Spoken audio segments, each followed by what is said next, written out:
If your GoHighLevel emails are hitting spam, stop blaming your copy and content, because most of the times the reason is the setup. That is the main reason your emails are not getting seen.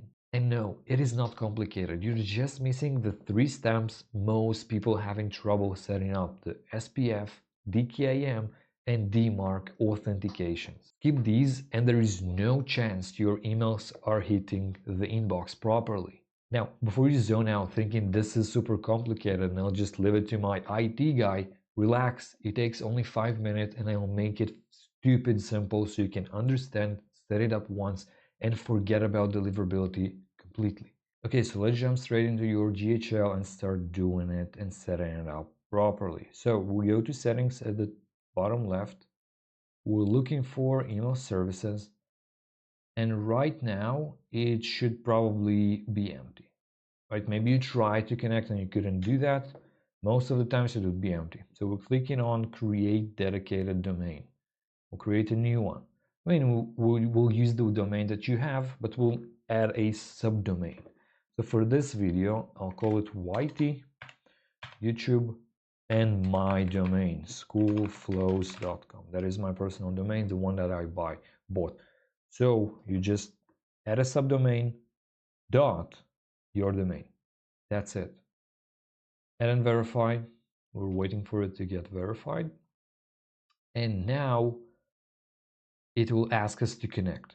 So you can click either in continue, and it might work, right? For some providers, for some domain providers, it works and it does it automatically, but we won't do that. We will do manually. So you can try it. If it throws you to the next screen, then we'll just meet in the next screen manually, because most of the time it just don't work for me. So now we see that screen, which could be a little bit confusing, but we'll get through it. So what we need is to open up your domain provider.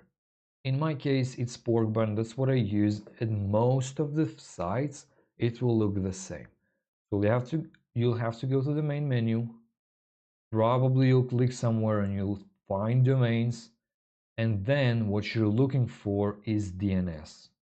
So right here, it's when I go back, I'll see my domain and there is the DNS. Now on other domain providers, it looks a bit different. You will find the DNS, and when you'll find a DNS, you'll see a window like this. Maybe it will look more like this, maybe it will be a bit different, but that's what we're looking for. So let's start setting it up. Let's go back to high level, and what we need is to match those to the fields in our CRM. Sorry, not CRM, on domain provider. What we're looking for, TXT record. So let's go back, type. It could say type, it could say what it says here, record, right? Or type or record. We're looking for TXT. Now, let's go back, host. We're copying this value and we're pasting it right here. We're going back and we have this value. We're copying it and pasting it right here. That's it. Now let's leave a note for us so we know where it came for. You can just name it, I don't know, whatever, just give it a name so you know exactly where it came for. Call it GHL, right? I'll call it just YouTube so I know it's related to this video so I can delete it later. So I'll give it a name, a note, YT, and I'll click on add. That is the first one. So now we're doing the same with all of those. So once again, TXT, then what we need to copy this host, we paste it right here, we go back and we copy the second value. We paste it in value or answer. TTL, priority, we're not changing anything, just leaving a note for myself. YT. Some platforms don't even have notes, so again, it's just very dependent on the platform, and that's what makes it super confusing. Next note is that we need CNAME. So let's copy this one. Let's look for CNAME right here on the type, right? We're looking for CNAME, and we're pasting the host that we copied from before. Now we're on the third one. Let's copy this one. Answer, notes, YT. One more time. Now we need both MXs, both of them YT. We'll copy them just to be sure, right? We want to make it very slowly and we want to make it right. So we'll copy and paste it, right? We won't rush anything. Host is YT. answer TTL will paste, and notes would be YT. Add, let's go back, now the last one. Let's copy this one, let's paste it right here, right? We're on the MX, note, make sure that we're on the MX. And we're copying the second value and pasting it back right here and leaving a note. Cool. Now, after all of those are set up, we're ready to click on verify records. Now we wait, right? Usually it takes 30 minutes. Now it's super fast, even better. But what we see, we missed one. For some reason, it's just not showing this one. So we'll set it up one more time. So let's go back to the site. What was it? It was txt. Let's copy the host name. So what we need is txt, host name, and we need this one, right? Let's click and copy right here. For better deliverability, what I found out is that instead of the none, we want to change it to quarantine. When change it to quarantine, it does something and just makes it better for us. So I'll leave a note and I'll click on it. You don't have to understand it. That's a good thing about it. I'm doing it like every month, at least once per month, at least twice per month, sometimes more, and I don't even know what it means. That is the beautiful thing about it. You just set it, you just run it, and that's it. So we click on verified on the top left. Now we need to click on those three, and we click on verify domain.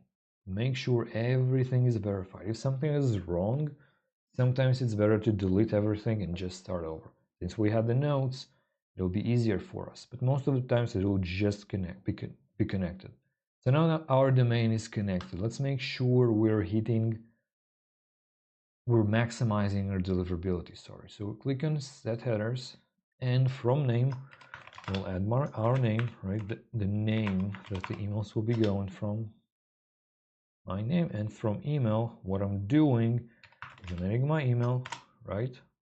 But I will do my subdomain plus domain, right? So not just my domain, I will do my subdomain and the domain. Schoolflows.com, save. And now I don't even have to worry about every time an email will be sent, it'll just go from that email.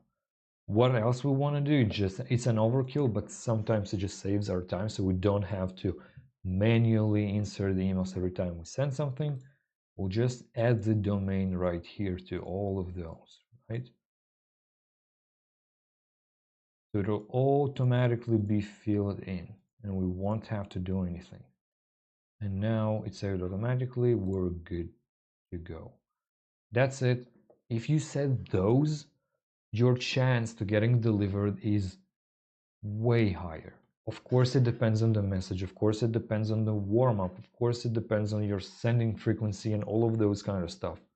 But this is the most essential thing. If you don't have those, there is no chance you'll be hitting the inbox.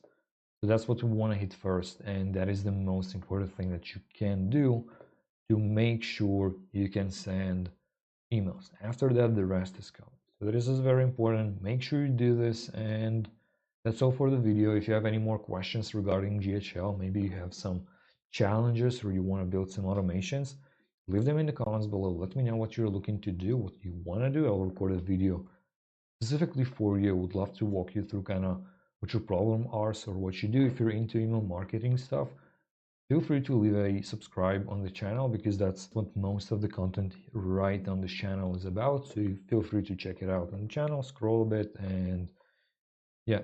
Anyway, thanks for watching. Make sure to like this video, subscribe for more videos like this, and leave a comment about what you want me to help you with. So pick just one, do that, and I'll see you on the next one. Bye.